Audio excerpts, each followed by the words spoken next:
Thank you for looking after our little one for the past week. I'll be picking him up today. What? We weren't home. Sophia's sister-in-law's voice on the other end of the line sounded shaken. Wait, where is my son right now? Sophia's concern spiked. My name is Sophia, a 34-year-old stay-at-home mom. I've been married to John for 4 years. Last year, we moved in with John's parents to help care for his dad, Matthew, who was struggling with his legs, and his mom, Victoria, who became his primary caregiver. We thought it would be too much for Victoria to handle both housework and caregiving, so John and I offered to move in. At first, they were hesitant, but eventually welcomed the idea.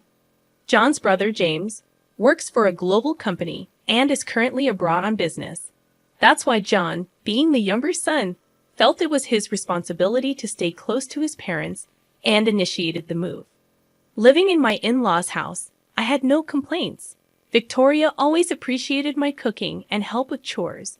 They treated me kindly, and I always felt serene in their presence. John has always been kind-hearted, much like his parents. Living together was enjoyable until tragedy struck. Matthew's health deteriorated, and he passed away at the hospital. His death deeply affected Victoria and John. We held a funeral where many people attended, including James, who came back from abroad. John, Sophia, thank you for taking on so much responsibility as the eldest son. James expressed his gratitude during the difficult time. I should have been the one to stay with Dad. Don't worry about it, bro. Your job overseas is important. That's right. I found happiness living with Matthew and Victoria. Thanks, both of you. I have to head back to my assignment, so please continue to look after Mom. James expressed gratitude before leaving, clearly feeling bad about not being more involved. He seemed sorry for not participating in household affairs after Matthew's passing. Despite James's departure, we continued living with Victoria, not just because he asked us to, but out of genuine concern for her well-being now that she was alone. Victoria appeared deeply saddened since the funeral, and both John and I were cautious in our interactions with her, not wanting to overwhelm her. We carried on as usual, being attentive to her needs. Gradually, Victoria started feeling better. Thanks, both of you. I'm okay now. Sorry for worrying you, she said, smiling warmly. Both John and I were relieved to see Victoria back to her old self. From then on, the three of us lived peacefully as a family. However, a new source of tension emerged in the form of Olivia, my brother-in-law's wife. Hello, looking forward to another great day, she would say, dropping off her son Alexander frequently. Alexander was a well-behaved 5-year-old, and Olivia believed leaving him with us would be a good distraction for Victoria, who had recently lost Matthew. While Victoria enjoyed spending time with her grandchild, Olivia's constant dropping off of Alexander became exhausting. Olivia claimed she couldn't take care of him during her part-time weekend work, insisting that Victoria, now free from caregiving responsibilities, should accommodate him. Although Olivia's assertion wasn't entirely wrong, it didn't make it acceptable for her to impose her child on us without considering our plans. I wonder why she doesn't work during the weekdays when Alexander is at preschool. That way, she could pick him up after work. It's puzzling. Do you think my brother knows about this? I mean, if he's in a global company, does she even need to work this much? John and I had that conversation when Alexander got dropped off during the weekends. John couldn't relax after work, and I had a part-time job on weekdays, so we preferred peaceful weekends with John and Victoria. Our plans would get thrown off when Olivia suddenly showed up to drop off her child. Finally, John and I asked Olivia to minimize the frequency of her visits. We have our plans too, you know. It's troublesome when you keep leaving Alexander here, John remarked. Olivia retorted defensively. Oh, what plans could possibly be more important than my job? John shot back. Why not you consider working when Alexander is at preschool? Then there's no need to leave him here. This infuriated Olivia. How terrible. You people don't care about family at all. It's sad to have relatives like you, Olivia said emotionally, screaming loudly. John and I were taken aback, but Victoria stepped in to mediate. Let it be, John. I enjoy spending time with my grandson, so it's no problem for me. Good on you, Victoria. I knew you'd say that. Alexander seems fond of you, and it's better to leave him with someone we can trust, Olivia commented with a smug look on her face. Since then, the frequency of her dropping off Alexander increased. Lately, she's even been bringing him over from preschool until the evening on weekdays. I was surprised to find Alexander at home when I returned from my part-time job. Sure, it's tough for her to look after the kid alone while James is away on a business trip, but she's definitely taking advantage of us. At this rate, we're practically taking care of Alexander half of the month. When he's with us, we often end up feeding him lunch, snacks, and sometimes even dinner, and Olivia doesn't contribute any money for food or anything. The burden keeps increasing on our end, and it didn't sit well with me. However, Victoria accepts everything, so neither John nor I could say anything further.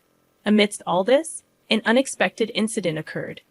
The weather had been scorching hot, and the moment you step outside, you're dripping with sweat. We were all cautious, and one day, I returned home from my part-time job to find Victoria had collapsed. We immediately called an ambulance, and they confirmed it was heat stroke. Luckily, she fell just before I got home, so she was all right. But she had to be hospitalized for some time. I got so focused on housework, I didn't realize I was overheating. I'm really sorry for worrying you, Victoria apologized. It's okay, Mom. Thankfully, you're safe now. John and I reassured her, chatting with Victoria in her hospital room. We were relieved, but we had planned a family trip set to depart the day after tomorrow. If Mom's in the hospital, the trip's going to be a problem. Yeah, we'll need to cancel, we discussed. As we were discussing this, Victoria suggested, why don't you two go ahead without me? But Mom, we're worried about you. We expressed our concerns. Right, we can't just leave you behind and go, we insisted. You two always help me out, so now's the time to have some alone time as a couple. I'll be fine. I'm in a hospital, after all, Victoria encouraged us. Feeling reassured, we decided to proceed with the trip. It was a waste to pay the cancellation fee for 3 people, and maybe I could change it without having to pay anything if I'm the only one who doesn't want to go. After being encouraged so much, we decided to go on the trip as well. Since John was also on summer vacation, we got into the car early in the morning on the day of the trip and headed for our Ocean View hotel. Excited for a trip as a couple after so long, we stopped at various shops on the way and found some knickknacks that Victoria would like in a chic boutique. While thinking about grabbing some lunch at a cafe, my phone rang. It was Olivia. Sophia, why aren't you answering your phone? I called an hour ago and even sent messages, Olivia questioned. Sorry, we're out at the moment. Must be nice going out while I'm working, huh? Olivia began with her usual passive-aggressive comments. Just when I thought everything was fine, Olivia dropped the bombshell. Look, I left Alexander by the front door. Take him inside and look after him, would you? What? All right, you handle the rest. Wait, hold on a sec. I tried to say more, but she hung up the phone. Despite my attempts to call her back, it seemed she had turned off her phone, probably annoyed with my constant calling. I promptly discussed the situation with John.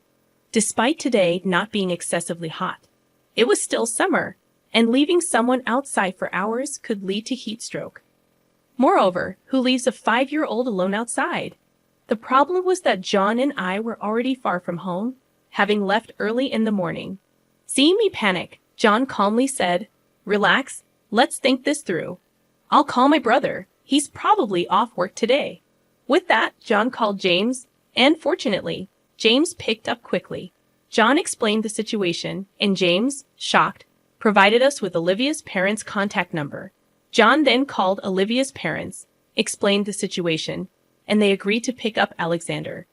It turned out to be a blessing in disguise. Olivia's parents lived only about an hour's drive from us, so they could retrieve Alexander without much trouble. Apparently, he was sitting in the shade, looking distressed. Olivia's parents quickly gave him some water and took him to their house. He was safe for now.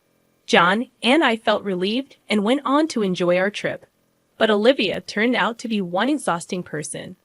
We agreed that we needed to give her a piece of our minds. However, what happened next was beyond our expectations. About a week later, Olivia called me, saying, "Hey, thanks for watching Alexander for a week. I'll pick him up today," as if she had done nothing wrong. "What are you talking about? What do you mean, you got heat stroke and lost your mind?" "I'm coming to pick up Alexander," I responded. "We weren't even home.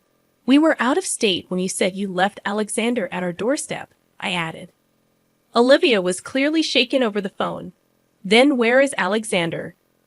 "He's at your parents' place," I informed her. "At my parents'?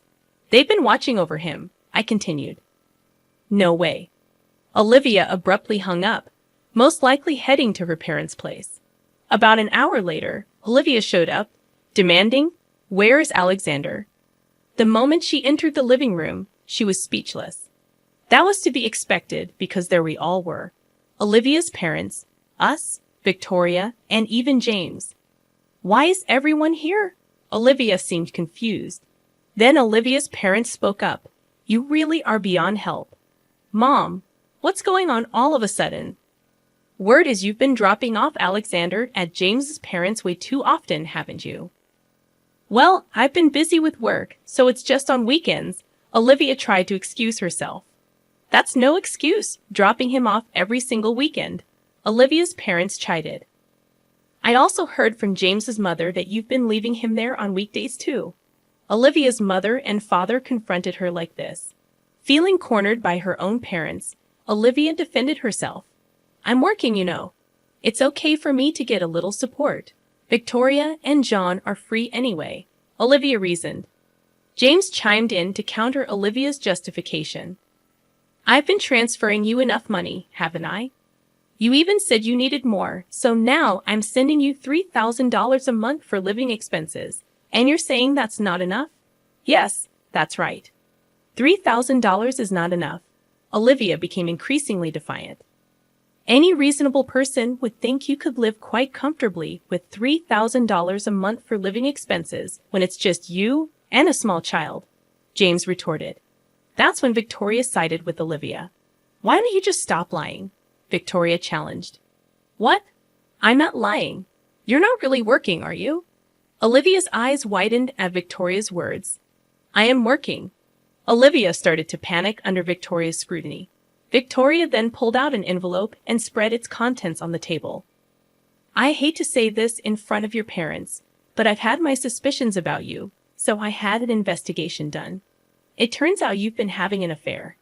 You met him often on the weekends, and you left Alexander with us even on weekdays when you could manage the time." Victoria began laying out photos as proof of the affair. "Stop. Don't display those pictures like that." Frantic, Olivia tried to hide the pictures. "What you've done is a betrayal to all of us. James, who's been working hard on business trips, Sophia and John, who've been caring for Alexander, and most of all, you've betrayed Alexander," Victoria continued, revealing the evidence. It seemed Olivia finally realized the gravity of her actions. Olivia broke down and apologized deeply in front of us. "I'm really sorry. Can you find it in your hearts to forgive me?" Olivia kept apologizing, but some things can't be fixed that easily. James walked up to Olivia and handed her a piece of paper. "These are divorce papers. Let's end our relationship." "I don't want a divorce." "Shouldn't have had an affair then," James replied sternly. "I'm ashamed to say you're my daughter. Stop causing trouble and just agree to the divorce." "No way," Olivia protested, but no one in the room was on her side. Eventually, Olivia signed the divorce papers, sealing the end of her marriage with James. James was granted custody of their child. He spoke to his company about the situation and decided to return to the U.S. sooner than planned. Although this cost him a potential promotion, James said life with Alexander is more important, and they're now living together in an apartment near our family home. As for Olivia, she's been sued for alimony by James and her affair partner. She was also disowned by her parents and is working desperately to pay off her monthly installments. Olivia wanted to see Alexander, but he refused. Apparently, Olivia was too absorbed in her phone to take care of him and often neglected his basic needs. Who would want to be involved with someone like that? Turns out Olivia's affair partner was also married, and now his wife is suing her as well. Even worse, he decided not to divorce, leaving Olivia with massive debt and losing everything: her child, James, and her parents. From now on, she'll live a lonely life with most of her earnings going toward alimony payment. But she brought it all on herself. It's the punishment she deserves for her betrayal. Meanwhile, John and I are living happily with Victoria, and since Alexander and James live nearby, we regularly go out for meals or have barbecues in our in-laws' backyard, enjoying quality family time. I plan to continue cherishing this